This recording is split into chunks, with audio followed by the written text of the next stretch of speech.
தாவேகா வந்து எம்ஜிஆரை கையில் எடுத்திருக்கிறதுனால நீங்களும் இப்போ திமுகவும் அதை கையில் எடுத்து அப்படியெல்லாம் யாரும் கையில் எடுக்க முடியாது. அதற்கென்று ஒரு முறை இருக்கிறது. திமுகவுக்குன்னு ஒரு முறை இருக்கிறது.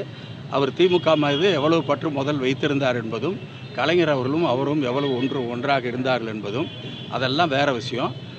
அவருக்கு வந்து கையில் எடுத்துக்கிட்டாங்க போயிட்டாங்கிறதெல்லாம் இல்லை. திராவிட முன்னேற்ற கழகம் தன்னுடைய கொள்கையிலே தனிப்பட்ட முறையிலே சரியாக நின்று தமிழ்நாடு முதலமைச்சராக இருந்தாலும், அதே போல் நம்முடைய உதயநிதியாக இருந்தாலும், திராவிட முன்னேற்ற கழகத்துடைய கொள்கையிலே சிறிது கூட தடமாறாமல் சரியாக இருக்கிறார்கள். அதே நேரத்தில் மற்றவர்களை மதிப்பதிலே, எதிர்க்கட்சிகளை மதிப்பதிலே அவர்களுக்கு இணையாக நான் யாரையும் பார்த்ததில்லை.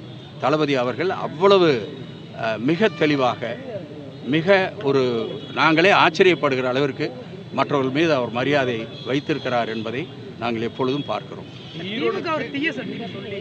ஈரோடு வந்திருந்த விஜய்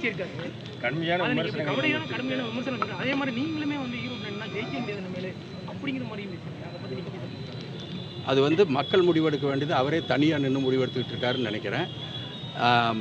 திராவிட முன்னேற்ற கழகம் எவ்வளோ நல்ல சக்தியாக இருந்தால் இத்தனை நாள் இந்த மக்கள் நம்பி அந்த ஆட்சியை கொண்டு வந்திருப்பார்கள். இந்த 5 ஆண்டு காலத்தில் நான் ஒன்றை சொல்லுகிறேன். எந்த ஆட்சியாக இருந்தாலும் ஒரு 5 ஆண்டு காலத்தை முடிக்கிற அந்த ஓரத்தில் மிகப்பெரிய பிரச்சனைகளை எல்லாம் சந்திக்கும். போகிற பொழுது மக்களிடத்தில் சில சங்கடங்களை சந்திக்கும். ஆனால் திராவிட முன்னேற்ற கழகம் ஆட்சிக்கு வந்து முதல் நாள் போகிற பொழுது முதலமைச்சர் அவர்களுக்கும் சரி, உதயநிதி அவர்களுக்கும் சரி, அல்லது கட்சியில் இருக்கிற முக்கியமானவர்களுக்கு என்ன வரவேற்பு இந்த மக்களிடத்தில் கிடைத்ததோ அதை விட 1 மடங்கு கூடுதலாக கிடைத்து கொண்டிருக்கிறது என்பதை தெரிவித்துக் கொள்கிறேன். அதற்கு காரணம் அவர்களுடைய அணுகுமுறை. 2வது, அவர்கள் கொண்டு வந்திருக்கிற திட்டங்கள் ஒவ்வொன்றும் இந்த மக்களை போய் தொற்றிருக்கிறது. எனவே அந்த மக்கள் இந்த கட்சியை ஏற்றுக்கொண்டிருக்கிறார்கள், இந்த ஆட்சியை ஏற்றுக்கொண்டிருக்கிறார்கள். எனவே நாங்கள் திமிருக்காகலாம் சொல்லலை. 2026 இந்த மக்கள் திராவிட முன்னேற்ற கழகத்தை ஆட்சிக்கு கொண்டு வர வேண்டும். தளபதி மு.க. ஸ்டாலின் அவர்களை முதலமைச்சராக மீண்டும் கொண்டு வர வேண்டும் என்பதில் தெளிவாக இருக்கிறார்கள். அதில் ராஜா அவர்கள் நடிப்பில் அண்மையில் வெளியான கந்தன்மாலை திரைப்படத்தில் வந்து பார்த்தீங்கன்னா குறிப்பாக பெரியாருடைய கருத்துக்களை விமர்சித்து பேசியிருக்காங்க. அது மட்டும் இல்லாமல் அறநிலைத்துறை அது சார்ந்த விஷயங்கள்லாம் விமர்சித்து தான் அந்த படத்தை எடுத்திருக்காங்க. அது நீங்கள் பார்த்தீங்கன்னா உள்ள கருத்து? நாங்கள் அந்த படம் பார்க்கல. தந்தை பெரியாரை விமர்சனிக்கிறதுங்கிறது அங்கு அவர் பிறந்ததிலிருந்தே இருக்குது.